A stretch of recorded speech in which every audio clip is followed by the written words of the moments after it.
Joseph Kabila va s'adresser à la nation. Agression au Ekomilaki opposant Claudel Lubaya na moi mboka 7 Kikulu. C'est ça l'IDPS. L'IDPS azali mwana ya MP. Existe, le karma existe. Il faut lelo biso tozo yebisa baleki na biso bato nyonso. En politique, eloko eleki relation eza. Bango baza les seuls oyo bazo autoriser bango par rapport ya ba membre mususu ya opposition. Opposant nini basi ba permettre abima. Tozongi na biloko oyo ba création ya vie sphinx délimité tango ayaka na babulu wana ya ba GMPR ba KDR biloko nyonso ezongi pena en forme. Est-ce que accueilli pour la mission wana kaka? Deux opposants, président Martin Fayulu na président Jean-Marc Kabunda oya makasi totika na mboka parce que la plupart bakei exil Joseph Kabila bakei exil pour la nini. Awa toza mboka moko eza mboka à droite ou bien 208 ou bien 209 bamituka wana attention que côté de contrôle nini bangonde basala ba réforme oyo ya kitoko et kosala que la population ça ne sert à rien pour faire de côté mandenga bazo telema wana ça c'est archaïque.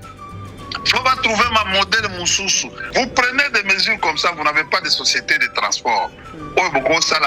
Cette mesure elle est impopulaire. Les DG ne voulaient pas, en fait,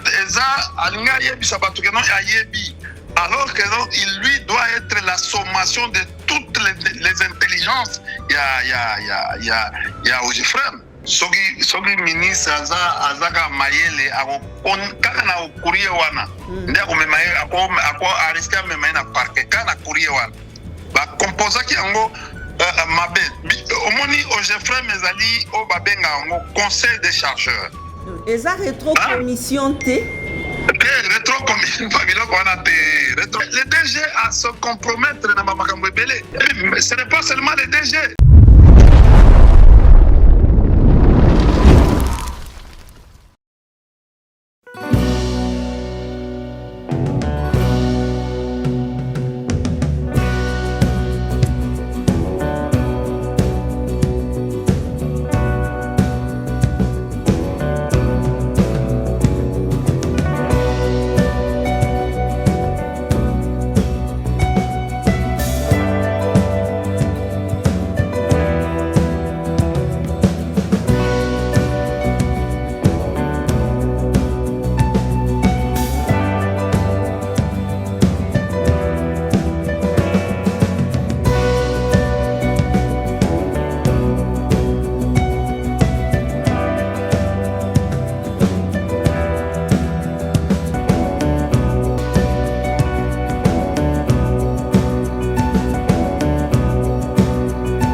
La voix de Tatiana lutte contre l'inversion de valeurs, l'intelligence au service de la nation. On a Pesibilombo Bandeko Balandi et à Espoir HK Télévision. Bokolanda Bisope sur Télé News RDC. Bienvenue dans l'émission Nabiso à Mokola. Lelo, c'est vrai, l'invité c'était sur Eako News.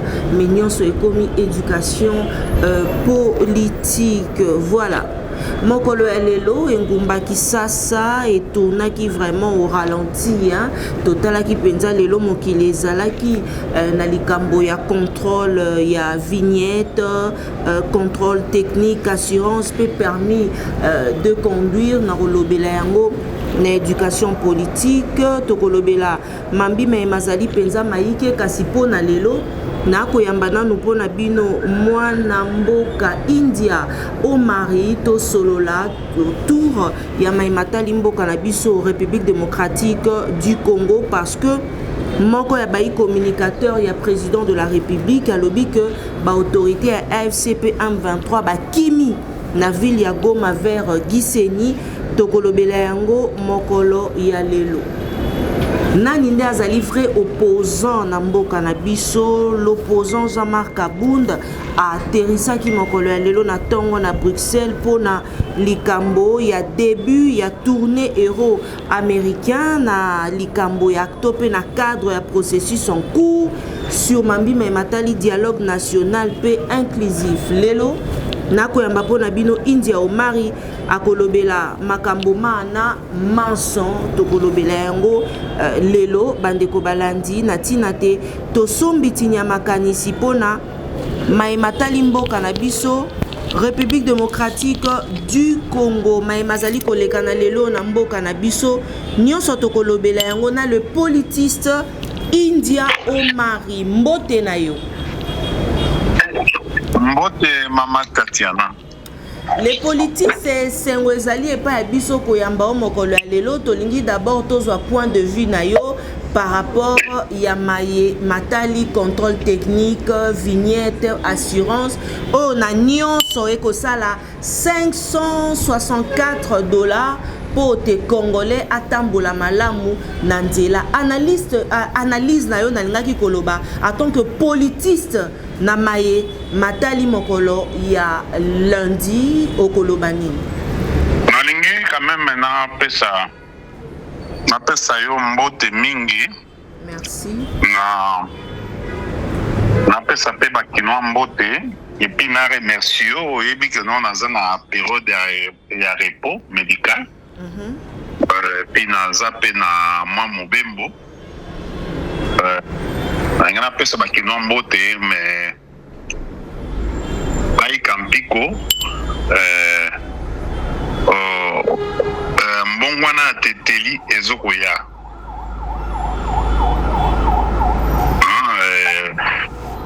eza pasi mingi mama eza pasi mingi yango moni tozosenga mbongwana eya parce que bakino basouffrir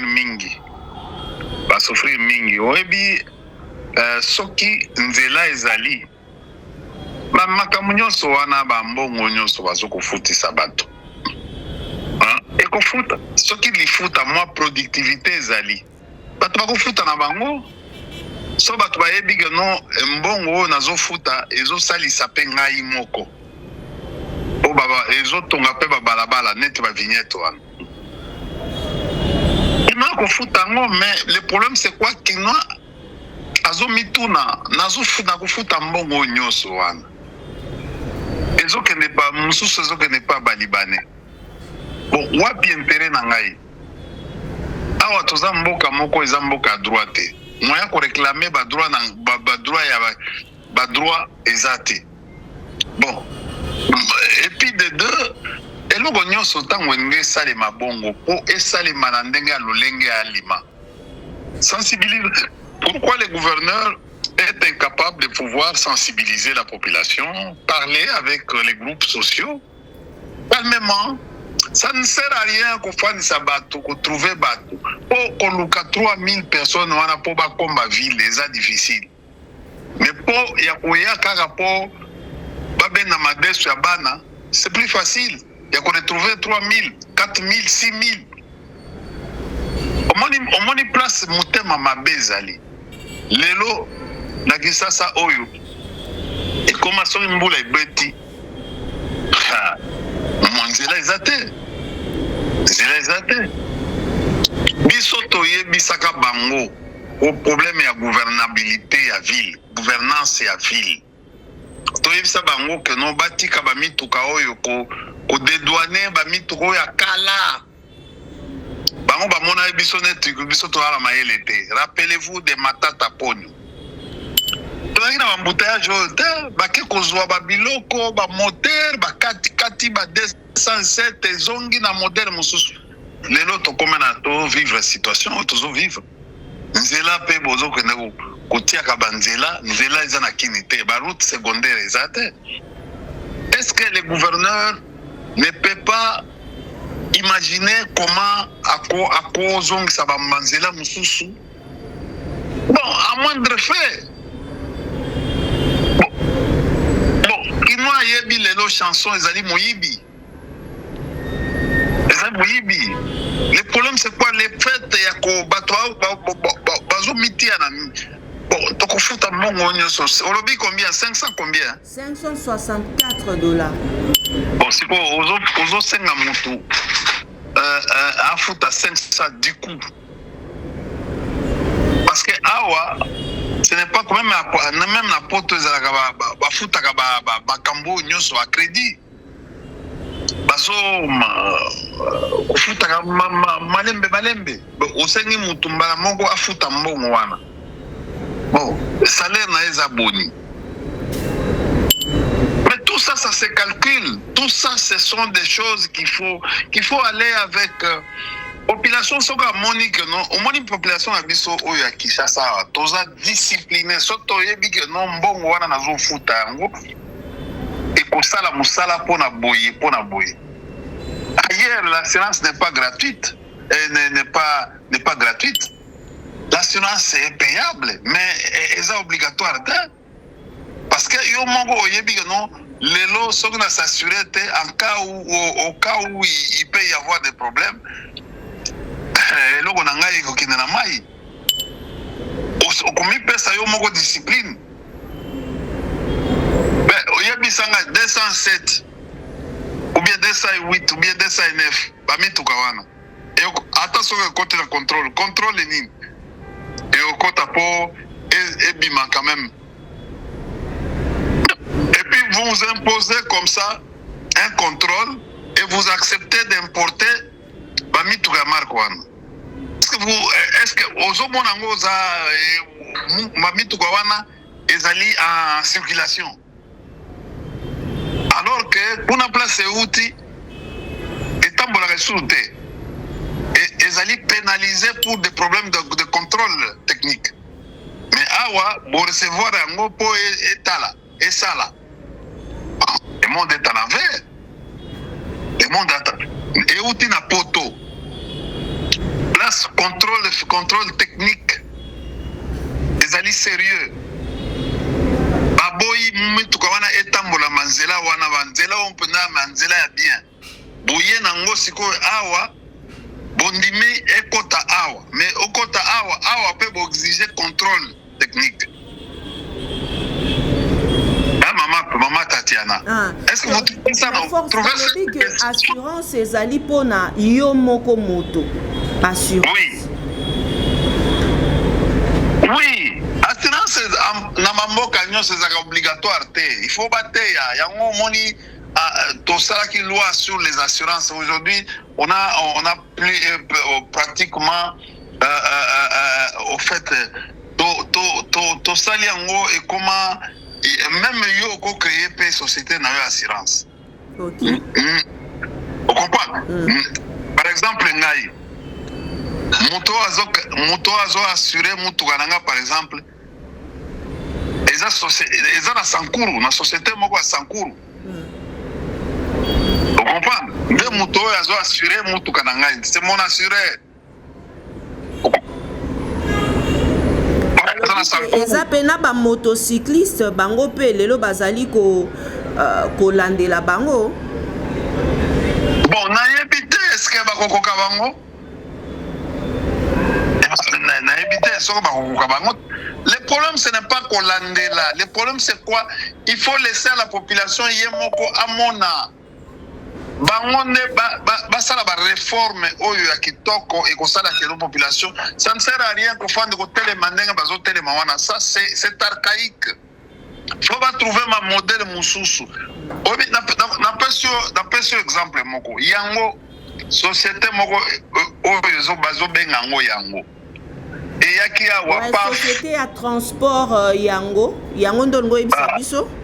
Voilà. Et yaki awa bon et s'organiser batu babandi ko moins confiance mais talaga mikolo ba bombango moko babandi ko boma yango. Ezaki vous savez les gens ont commencé même à aller s'abonner auquel na mutu kana privé ou s'abonner. Bon ba pesi au moins eloko ou s'abandi ko sala. Bon tango ba yiko kotsa ba biloko mbilinga et bandi ko beba. Na ko pesa exemple ba sote. Eza ba société belé. Même il y a un abonnement, il y a la télévision, tout ça. ozoma ebandaki malamu mais okomona que non oh bon moi laisser aller moko boya connexion et comment on peut ça moi bato babandi ko désabonner dans la société. Il y a un problème d'ordre psychologique na mboka na biso et nous devons faire un effort et je crois que non, c'est un domaine que les gouverneurs doivent nous aider. Ça ne sert à rien. Ba mesure na mboka neti oyo. Ba mesure na ye wana ekusuka bien te. Oyebi ke lelo bato boni ya DGI bake musala te. Bandi bato boni ya DGRAD bake musala te. Bato boni ya DGDA bake musala te. Oui, parce que vous prenez des mesures comme ça, vous n'avez pas de société de transport. Oui, beaucoup ça l'ango, en fait, d'une manière alternative, une solution alternative. Exactement. Bon, il fallait bâtir un transport, par exemple. Les gouverneurs devaient se mettre en contact avec Transco, les bango mazout, tout ça, comme ça. Une semaine ici, babaniko komba batou. Batou nyonso babaniko. Les gens vont être soulagés. Moi, j'ai vu les gens aujourd'hui à pied, faire les pieds. Mais n'importe quoi, na retour n'importe quoi, vers 17h, na limité dans nzela limité aux assommons pour battre à la machine parce qu'il n'y aura pas de transport et à retour et vous en avez. Mais c'est un calvaire. Ce qu'il a fait ici, bon, productivité en Boka, moi monsieur le coco tate, magasin bateau bateau parce que c'est le centre-ville. Tout le monde vient avec 1 franc, 2 francs dans le centre-ville, il se concentrer, il faut son babiloko. Regardez qu'aujourd'hui, recette coûte combien? Recette à l'État coûte combien? Pour un manque. Il y a un manque à gagner. Même les commerçants. Il y a un manque à gagner. Est-ce que les gouverneurs songent sur les manques à gagner? Même dans la ville, il y a la recette, dans le marché, il va constater que non, il y a un manque à gagner. Patente, tout ça. Tu vas foutre à l'élo, parce que cette mesure, elle est impopulaire. Mais, et puis, impopulaire, elle n'est pas aussi salvatrice.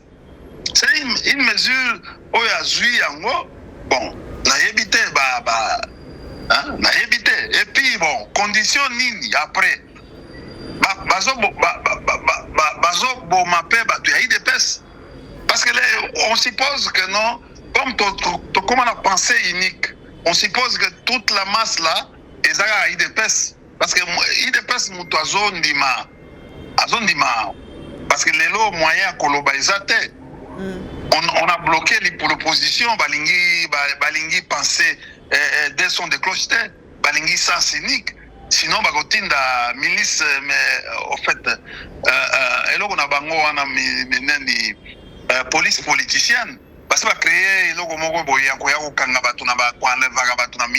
Mais police ezalaka na mambi mais matali politique ité mwana mboka India au mari toko kota na dossier wana ya ba arrestation ba enlèvement ya ba opposant na lingi nazwa point de vue na ozali moko India Force ya ba oyo bakambi au Jefrem lelo ozali koyoka lisolo ya détournement.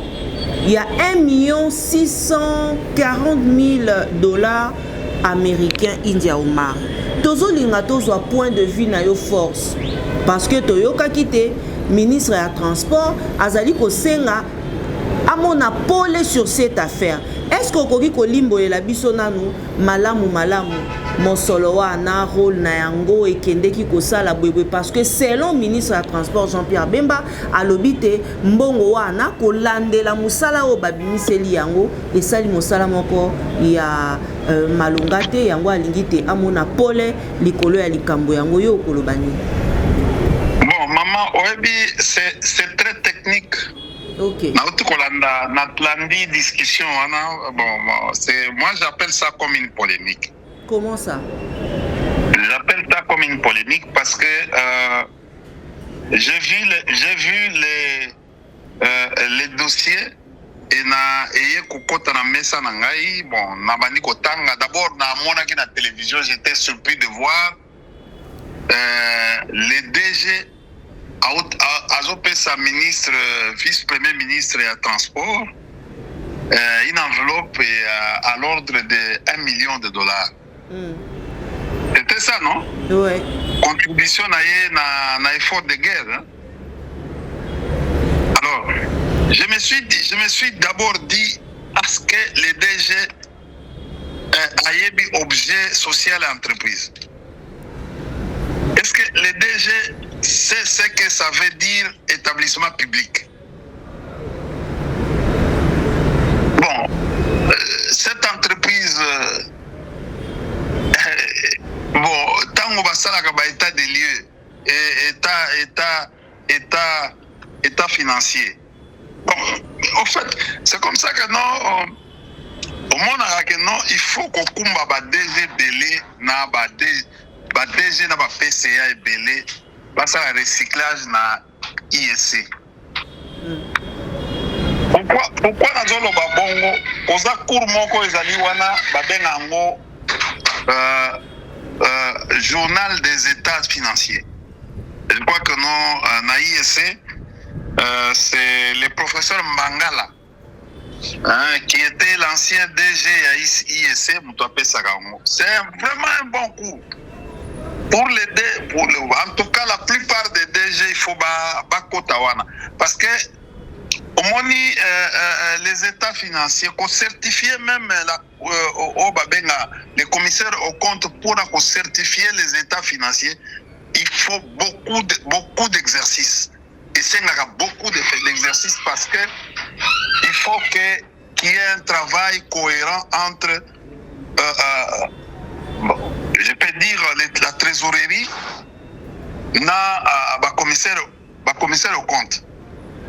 Et ce qui se fait souvent,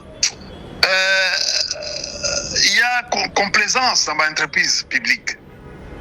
Bon, je peux appeler aujourd'hui les entreprises publiques transformées. Il y a vraiment complaisance. J'ai vu les courriers, dans mon courrier, il y a ministre Lelo, il y a vice-premier ministre Lelo, à Comélie DG. Et je sens que le DG Kazumba a donc ici réponse naïe, mais réponse naïe est un peu complaisante. Vraiment complaisante. Parce que, bon, en fait, comment DG, même na ministre, na DG, apparemment, ils ont maîtrisé l'entreprise Wanate. Même les mêmes DG, Soko Tanguy, et que vous connaissez cette entreprise, vous connaissez même l'objet de cette entreprise, au moment où non, courrier, la réponse du DG, ils ont à comprendre de l'autre côté. Et je me dis, pourquoi il n'a pas pu... nous avons des grands directeurs là-bas, hein, à l'OGFM, hein, des gens qui maîtrisent, hein, en fait, qui maîtrisent cette entreprise.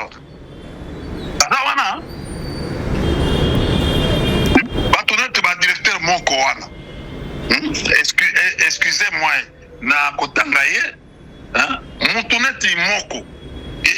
En fait, étant donné qu'il a dirigé pratiquement la direction de contrôle de gestion, il n'est pas le seul. Il y en a beaucoup qui sont intelligents, qui sont plus intelligents, qui sont là-bas, même Surous Mirindi.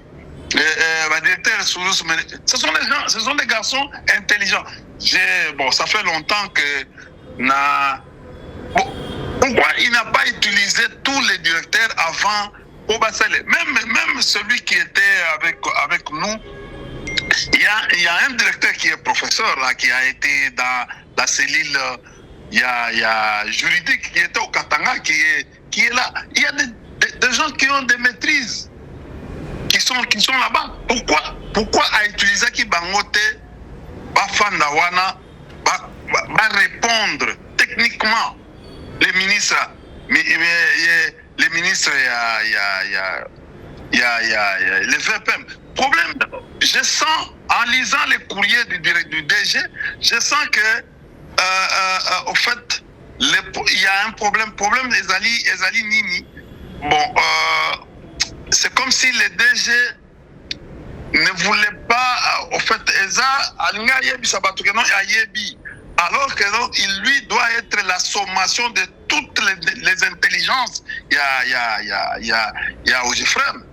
C'est-à-dire que non. Madame, pour nous comprendre, selon le courrier au DG à Saleli vice-premier ministre, pour nous au moni ango penza te sengela ki te que à sala. Courrier wanande bomie mabe d'ailleurs kutu. Soki ministre azaka mayele kaka na courrier wana. Ndia ko memaye ako arrêter memaye na parquet kana courrier wana. Ba composaki ango mabe omoni Ogefrem ezali o babenga ngo conseil des chargeurs. OK. Hein? Ezali conseil des chargeurs. Bon, conseil des chargeurs comme en Côte d'Ivoire au place où Nazalaki et pas Maninga Nanga, c'est vraiment un grand truc, Ah ouais, pas na biso force Ogefrem rôle en ezalakani. Ah voilà. Ah ouais, ezali yongona ozobe ba eza conseiller baza conseiller ya ba chargeur. C'est-à-dire que non ba chargeur bazali neti ba tu affect ba commerçant. OK. On comprend. Premier objectif il y a Ogefrem ezali ko assister d'abord ezali ko assister au fait ko assister ou ko faciliter accompagnement il va charger dans les démarches il y a sécurisation il y a fret. Ozomona fret ezali nini ezali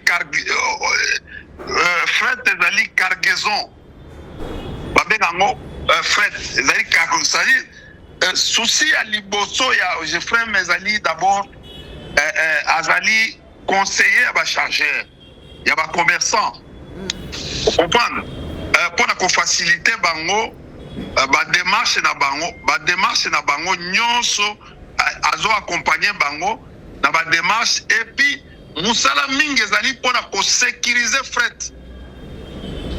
Mama ozoyoka tozoyoka yo force est-ce que ça les musala mingi ezali ba sécuriser kapé fret ndengo zoyebisa biso. Oui, nakoyebisa yo. Et puis deuxième eloko azaka na 3 eloko. Nakolo ba même 4. Deuxième mission ezali à promouvoir la politique nationale, il y a transport, il y a marchandises et de maîtriser les coûts logistiques. Osomona, eloko ya mibale, eloko ya misatu ezali compétitivité et réduction il y a coût et les délais de passage portier. Passage portier, pratiquement portuaire. Vous comprenez? Au moins, il neti muto akeko somba marchandise na Dubaï. Asali moi ce qui a combien de pieds? Combien de pieds? 8 pieds na 16 pieds ou quelque chose comme ça. Atie marchandise na conteneur. Bon, après côté marchandise dans conteneur, bakokamata piste batier. Aux hommes net système à sika. C'est-à-dire c'est les seuls moutons habilité. Il y a comme ça la traçabilité en marchandise. Même ce qui est comme une pointe noire. Surtout bah cargaison ya mine ba navire ya mine ne makas. Mais c'est-à-dire les commerçants peuvent venir à partir au Ogefrem à Koyeba traçabilité marchandise na ye si ce qui basala qui transbordement na pointe noire ou soit marchandise na ye kenda qui est direction mususu ke par exemple Mombasa ou ke na océan Indien ou les à côté oyo. C'est-à-dire l'Ogefrem est capable de faire la traçabilité. C'est comme ça que non Ogefrem azali d'une part conseiller ya gouvernement et de l'autre part azali ko faciliter ba commerçants. Vous comprenez? Par rapport il y a délai ya marchandise ndenge kokoma. Ba information wana ako aider pe ko faciliter na ba makamususu. C'est-à-dire que non, ko aider commerçants à na ba réduction moko boye. Et pour na ba makamo etali dédouanement na ba frais belé wana. C'est-à-dire le GFREM aza mutu moko azo jouer deux rôles. Azali ko conseiller gouvernement. Il est au même moment azali pe ko jouer rôle ya ko conseiller pe na ko faciliter pe ba commerçant. Vous comprenez? Imaginez, parce que il est obligé aujourd'hui, comment encore aider le gouvernement? C'est lui, c'est le seul GFREM oyo ayebaka valeur à marchandise na usine. Omoni ba IGF o batang basala ka biloko na mango. En principe, banquette na bango. En principe, tout le monde, oh non, IGF a qu'un poto, a qu'un enquête dans poto. Non. Pourquoi il va en Europe au moment où vous avez une entreprise où ils sont capables de couvrir le monde entier?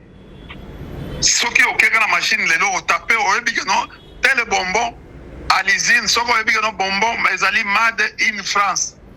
Au contraire, la traçabilité, c'est à l'OGFREM qu'on peut faire de la traçabilité. Bah, marchandise, on a une cargaison. On s'est déplacé dans Mboka, on voyager, on a donc rien que quand on a une machine, on a une maramunion. C'est-à-dire, c'est une entreprise de courtage. Mais surtout, tu lis à net commission. Au GFREM, on a rendre un service. Bon, sur le service, au sentir service, n'a bien. Pourquoi pas ça même pour boire? On peut s'engager moi commission n'a. Ça le GFREM le but de ça. Et ça rétro commission T. Rétro commission, Fabio, on a des rétro commission zali.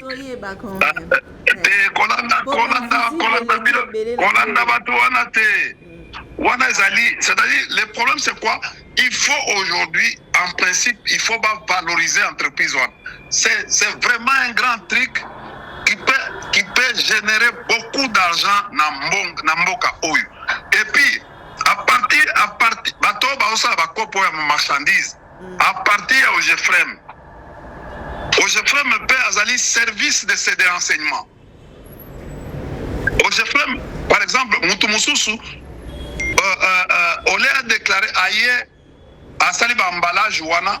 Bon, la contenance c'est les contenus c'est les armes, mais la contenance à tieba bonbon ou bien à tieba jouer. À quoi sélectionner même quelques jouets à tieba licolo na kati kuna ezane ba armes. Mais le GFREM comme service de renseignement par excellence peut être capable de détecter. Parce que lui est en contact direct avec l'usine. Il peut chercher. Il y a nani soka yebi qualité marchandise, yebi na place oyo quelques marchandises bimi. A kotuna na mboka wana, na usine wana. Combien de quantités de marchandises bimaki? Il peut informer l'État. Il peut dire que non mais tel conteneur est zoya, et ça la biloka suspect. Très bien. Tout comme tout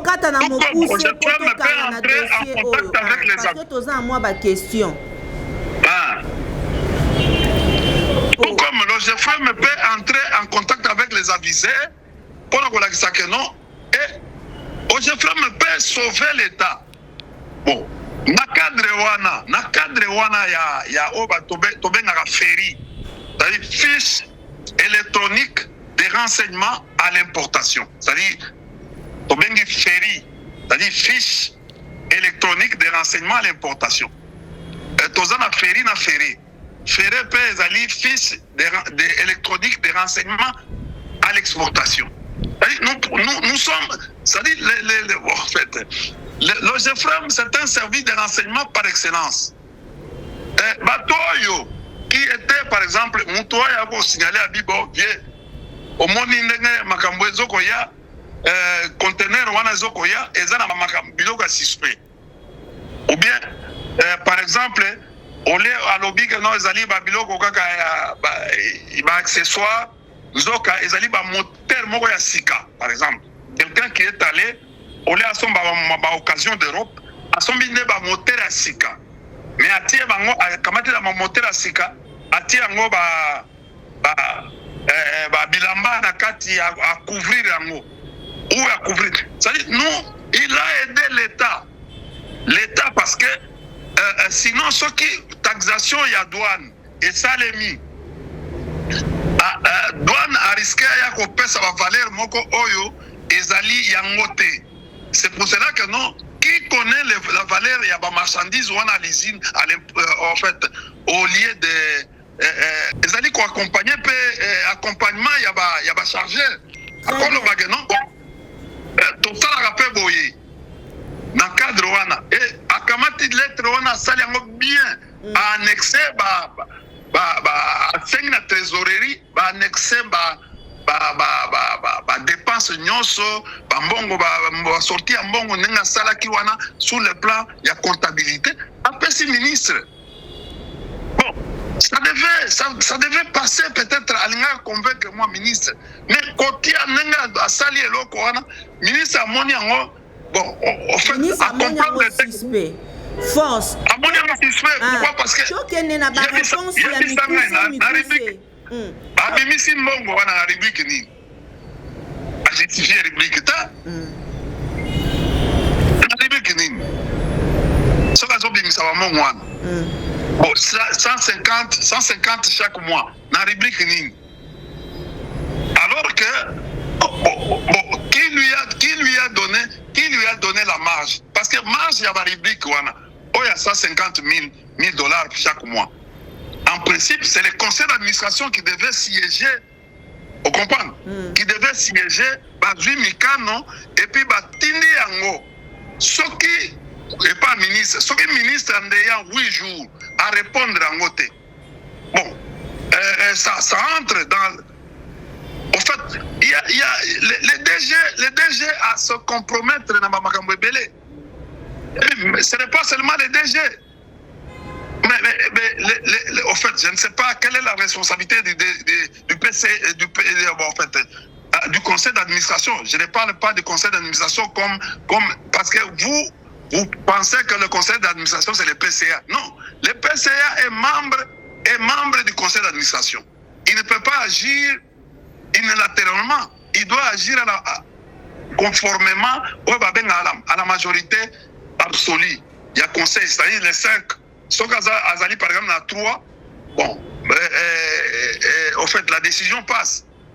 Vous comprenez? Alors que le DG lui-même est aussi membre du conseil d'administration, comme le PCA. Avec les autres administrateurs qui sont là-bas. C'est comme ça que Mibeko et entreprise de ça. Il a fallu que DG Azala couvert. Il a fallu que le DG Azala couvert par le conseil d'administration avant Babilo Kouana et puis par le ministre lui-même. Vous comprenez? Bon, est-ce que va piéger? Est-ce que ces manques il y a Kozanga Kotanga Bamikanda? On ne sait pas. Donc il y a un dossier force parce que tozo poussa na penza ngonga ezali kokende na linga ki kozwa point de vue na yo tomoni mwana mboka Jean-Marc Aboun après plusieurs fois bapekisaki likambo ya kobima apote akenda libanda tomoni. Est-ce que aussi ici makambo je fais conclure conclure parce que juste 2 minutes force tozwi yango mwa ngonga mulaye eza duplex po tozokende penza oyo ebikaka photo 4 émission to conclure 2 minutes. Voilà dans lobaki boye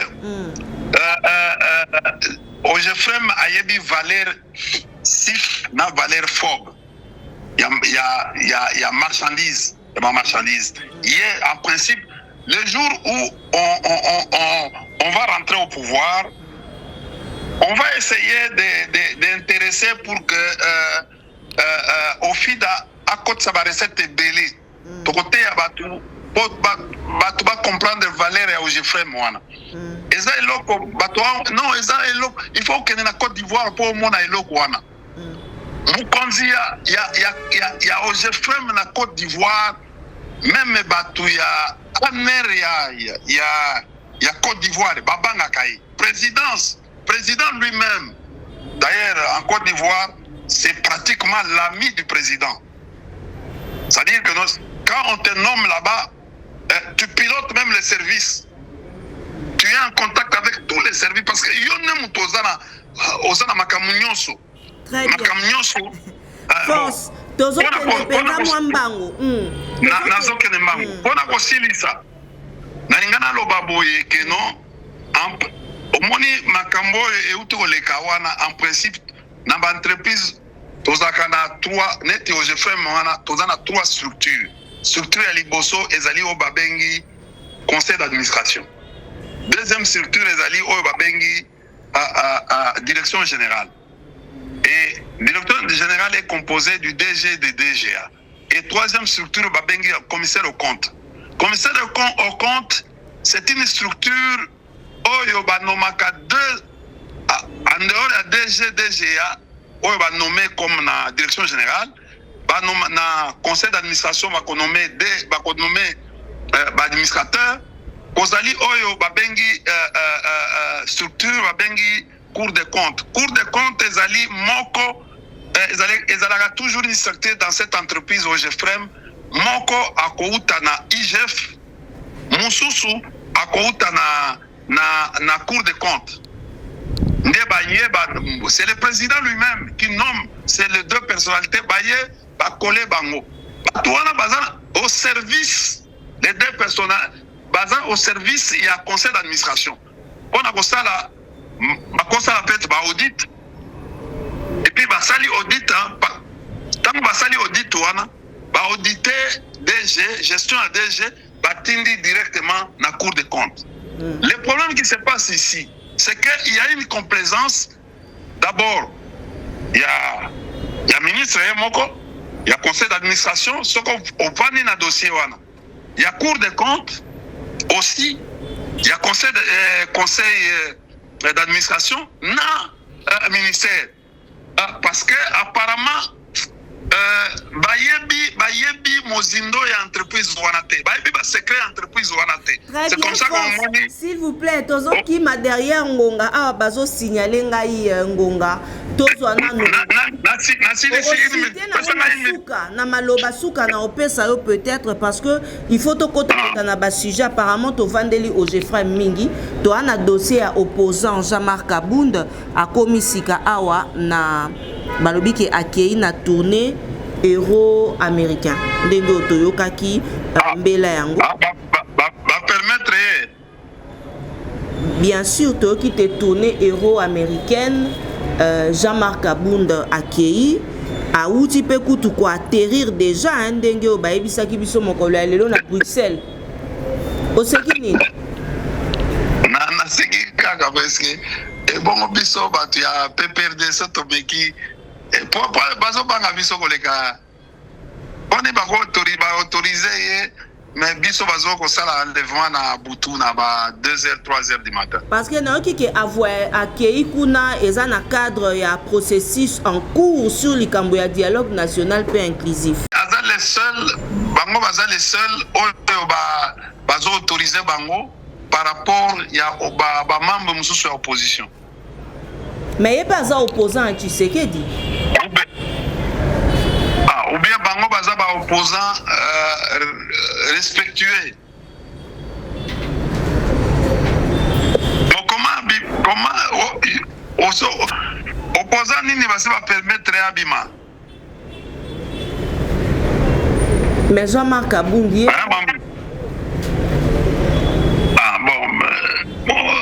c'est compliqué maman. Au moni yango mona ki vient na biso muzito alobaki a se révolta qui pona kolobage non la République Kabila n'est pas ennemi de la République et il s'est révolté par rapport à un certain nombre de choses.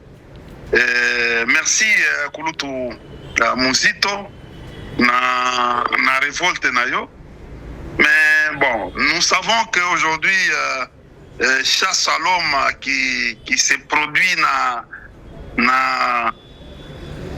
PPRD eza malamu te, eza malamu te, balingi pensée unique.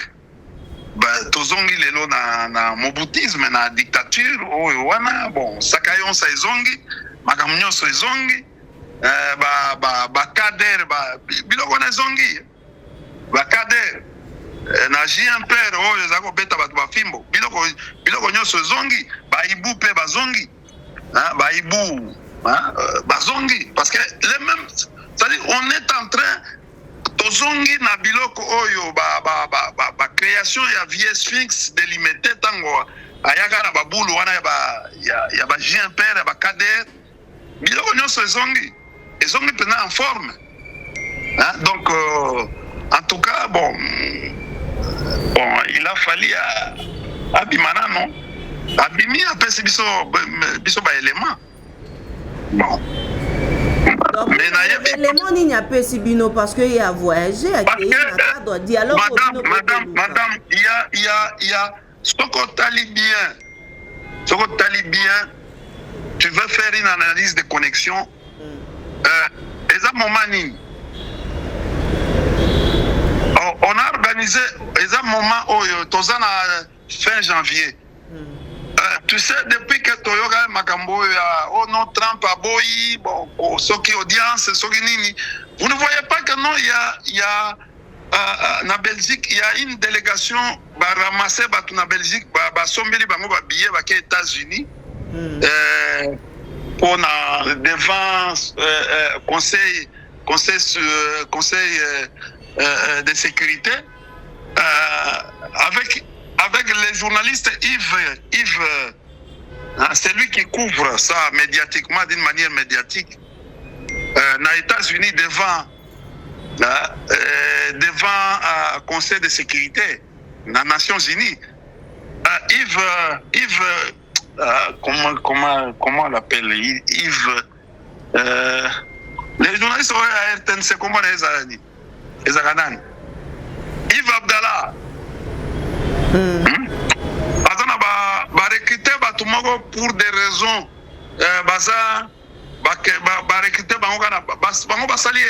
recruter alors que non recruter bango au lieu recruter sous bateau bafanda ba résident oyo bafanda na États-Unis bakokaki ko recruter bango te pa basala injonction bango basala erreur bozwi nanu Yves moto ya RTNC Kinshasa.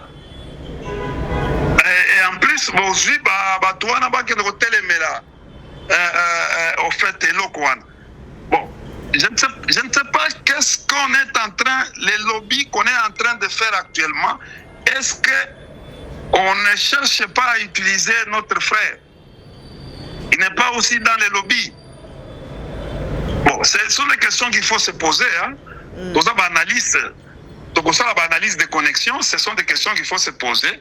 Est-ce que accueilli pour la mission Wanagaka au fait parce que ils ont ba branche délai et qu'est-ce qui se passe actuellement? Est-ce que bandeko na biso bazali sous na même mise sur gestion na bango ya lobbying ten? Bon, ils veulent ou soit renforcer leur lobbying. Bon, ce sont des questions qu'il faut se poser actuellement. Nasengi batu oyo na misu va continuer kotala observer ce qui se passe pour na koyeba au fait parce que il est le seul, il est parti avec qui? Il n'y a pas un autre opposant qui est parti? Non, il y avait mokolo yango ezalaki na messe ya Thérèse Kapangala, tomonaki deux opposants, président Martin Fayulu na président Jean-Marc Kabunda, premier Sako Solola. Et après, qui était président Jean-Marc Kabunda, Bimili Banda, ils allaient opposants. Oh, il y a ma case de Tika Namboka parce que la plupart qui exil, Joseph Kabila. Bakay exil pour la ligne. Raison à reconnaître na bango exil les Japonais.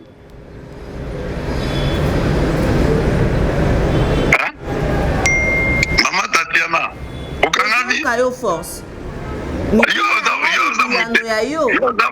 oza mutetela niese ya Lumumba mwana ya Lumumba kasi mituna ya biyano ya yo mais sikoyo yo lobi bakimi bakei bake pona nini c'est-à-dire non en fait soki ba opposant ba koma okima bakimi na ba voix normale ou bien bakimi kaka boyi est-ce que va permettre bango est-ce que bazo permettre ba opposant ba bima parce que type comme moi ça c'est mon pays je vous avais déjà dit que non Nassina Sala déjà en fait première expérience makambo Italie nako jamais nako réédité na 96 nako réédité exploit deux fois té exploit ba réédité kango té omoni mama Tatiana na âge otokomi nango eza âge ya maturité na lingi moka na ngai et c'est pour cela que non je suis ici à Kinshasa et parfois nazo se déplacer de temps en temps bon pour nazonga neti awa nazana mobembo pour nazonga na semaine oyo kaka na bozonga na ngai na mboka na ngai o na mesana nango pour parce que nazobima pour des raisons naza malade oyebi eloko ekomelaki ngai au fait mais la question que je suis en train de me poser bon cette tournée pendant cette période au moment où on a envoyé notre délégation et bango bazolo ba la télévision que non oh non to futi ba billet toke bon au futa ba billet bokei na Nations Unies bon bokei na Nations Unies pour bozana se ya immeuble bozo ganga bon c'est pas comme ça qu'on fait c'est pas comme ça donc il doit y avoir quelque chose c'est-à-dire ou soit bandeko na biso baza sous na contrôle ya biloko na bango basala kité ben force to silisa émission hein mais natangaki na lokasa moko balobi te Joseph Kabila va s'adresser à la nation. Tantôt la même personne, il y a Joseph Kabila, il y a page Moussou Bazoba que Joseph Kabila, Azomo Nanate, Joseph Kabila Koufi, Joseph Kabila et autres. Bon, maman Tatiana, oyebi en communication, singa bauti osale langai communication moko wabi India, il a, au fait, il a quitté PPRD. Ah, na mboka papimba waseka ki alobi. Mais na quitté PPRD pona kokende wapi pendant cette période. Oh, tozoko mona déclin. Bon, sikoyo ngai na la mukaka na tongo boye na baby sa venir na ngai pona kokende wapi. Bon, il y a des gens mutu mususu alobi maman Tatiana.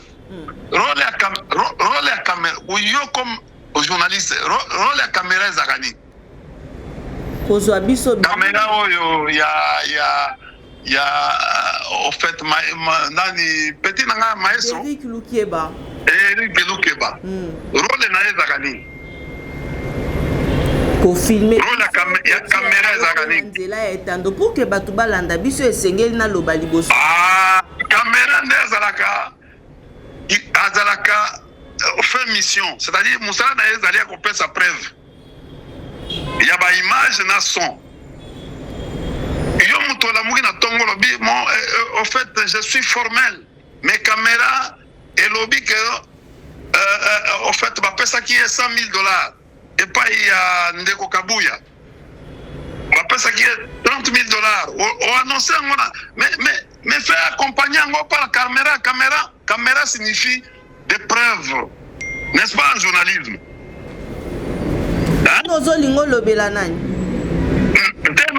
Nazolo bakaka, balobaki que non, India a Zimbongo. Vous comprenez? On doit avoir des preuves. Tant que Zoloba, Ozoko allégué, on doit avoir des preuves. Au moins, comme Totanga Mingi, n'a pas de kimia parce que parfois les silences est un antidote. Vous comprenez? L'élo, c'est pour vous dire ceci que non, l'élo, après quelques temps, les gens ont compris par après que non, bon, Moutouana, oh, yazo sala va publicité, wana. mauvaise publicité wana azosala yango. Même moi comme politique nakoswana na mutu wana te, moi kutu na ifo na féliciter mutu wana continuer eloko wana, parce que à un certain moment soki ozali politique soko balobeli yo na ndenge mabe te, parce que mosala ya politique ezali balobela na ndenge mabe na malamu. Une fausse publicité aussi ele ezongise omoni nazaki malade nabungaki, mais tango bato babandi, c'est-à-dire non quelque part je vais na s'évaluer na terrain nalobi oh ngai aussi nazaka na pe na gaz India na kata Kisasa naza pe na gaz, parce qu'on parle de moi, on comprend.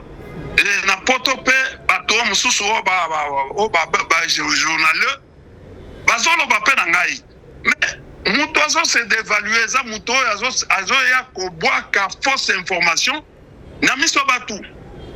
Donc il faut que bato mais mutu balobaki que non akufi.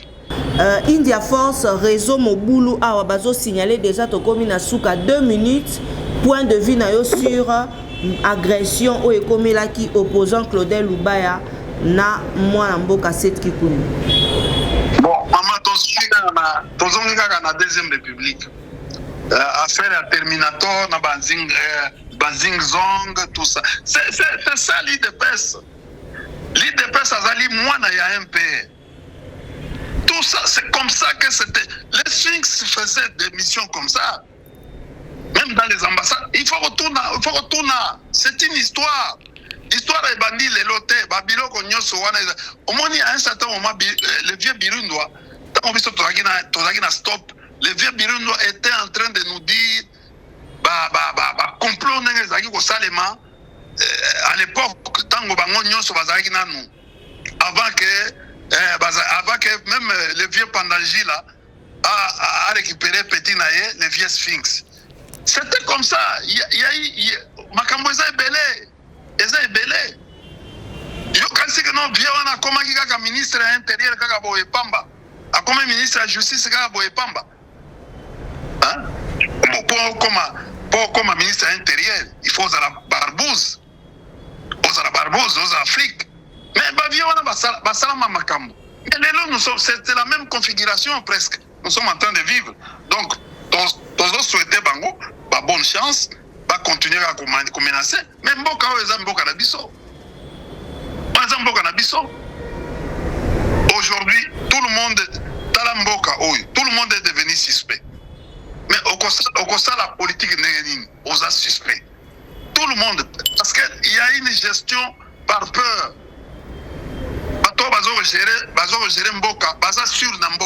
Regarde ce qui s'est passé à Brazzaville. Est-ce que vous trouvez ça normal? Hein? Bamemi Bino, les vieux Bamemi Bino, on va faire Sabino 3 poissons. Alors que les poissons, où tu vas, tu m'as vous comprenez? Poisson, on a eu tu m'as vous comprenez? Même si on a Maman Rose Kumba Babiloko wana. Mais non, mais c'était pas Maman Rose de Kumba Babiloko wana. Il fallait attendre que non, bango moko ba kumbela, ba sala, ba ranger, ba aider bino. Mais balobi Maman Rose Kumba Biloko wana. Non mais nous devons être fiers. Biso sokotali sur le plan pratique. Biso to sala environnement. Biso to kabola na braza oyo, fleuve oyo. Dans un bassin hydrologique presque à 98%. Donc, na Braza presque 0,00 quelque chose. Notre parti est amké. Bambanda kona eza babilo kona biso ba poisson ana ute ba tuna biso bazo uta na bambisi ba yako tekela batu ya Braza. Bon, siko batu ya Braza ba kamata mambisi wana ba kabela biso. Mais un peu d'honneur.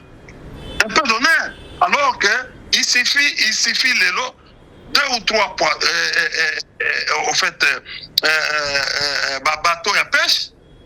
On peut servir pratiquement. Maman Tatiana, rappelez-vous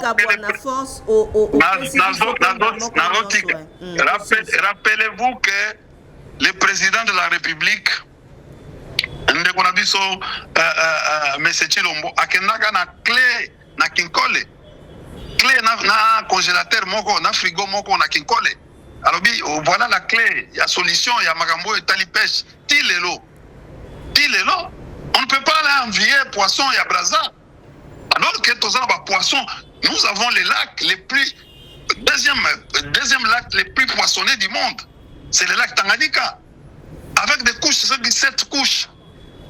Mais il est là, mbongo wana écoute ekenda wana ministre wana akenda kotika mbongo na Namibie et mbongo soki 5 millions. Mbongo wana écoute ekenda. Il est là, ba ozela ba gouvernement après régime ba kobanda koya ko sambisa bato. Parce que tout ce qu'ils sont en train de faire ici aujourd'hui. Oh ya. Ba koya, ba ko fouiner. Merci beaucoup, Force. Le karma existe. Maman Tatiana, le karma existe. Le karma existe. Il faut les biso tozo yebisabalek na biso bato nyoso. En politique, et loko eliki relation ezate. Merci. Soko BBC relation politique au bandi ba règlement de comptes comme c'est le cas actuel. Ba vengeance. Ata soko lobi bon tango nakokima tango yo a changement mais on peut te poursuivre partout au monde aujourd'hui même soko kei na ba Arabie kuna on peut te d'abord Mobutu et suka ki ndengeni ba botola ki biloko na nyoso donc merci maman Tatiana. Voilà. Yango na ngala yebi soko makambo ya Jeffrey wana ezali lango tango roya tango zozonga wa vraiment na plateau parce que wana eza dossier photo solo la pena makomi opesa leçon. D'ailleurs pour na kosukisa je ne pense pas que les muntu wa kozonga les sources je ne pense pas. Les 3 mois va tango de vie 3 mois wana eza mobulu. Merci. Ya mobulu. Il faut abosana. Merci beaucoup, Force. Voilà. Toyamba qui pona bino doyen ya communication au sein ya parti PPRD moi namboka India Force One yende mutu toyamba qui poto sola sur l'affaire ya Ogefrem parce qu'à un moment yepe akambaka Ogefrem na sepela ki teto solo la mambi ma matali détournement ya 1 600 000 wana tolobela yango na India au mari tolobelaki likambo et ya voyage ya Jean-Marc Aboun parce que plusieurs voix et tombwami pona koloba na likambo yango tolobeli likambo ya contrôle ya mokola londe bakumbi mituka batambola ki penza te pona koloba kolakisa ras-le-bol oyo ya bango na tombeli bino banson bolandi malamu ya émission na biso bo s'abonner massivement merci na ma partenaire fidèle hein, ya maman Tatiana merci na maman Emiline Zemba tous pepele ambeto ma moziki Dido Iso depuis Paris mon président Roger Mangwanda ya Anika Mwanya ya Omba Cécile Osango la confiance du cher Serge Katembo ya Mimi Laifeta Mokondi import export elle quand même toujours au service de la nation Matondo Ming Nabino Banson retrouvez maman Tatiana Mokolo ya Lobiso Kinzambe asali biso lisungolute nakutana Nabino Balobaka l'église et la presse sont au milieu du village mais la voix de Tatiana lutte contre l'inversion de valeurs vous dit que l'église et les corps du Christ Christ et vérité alors l'église et la presse sont dans la vérité merci na Popo Lazaki derrière caméra merci na Cordon Opina réalisation et l'ongona d'Eric Loukeba na Espoir HK Télévision. Merci na Télé News RDC d'Eric Loukeba. Allez, au revoir.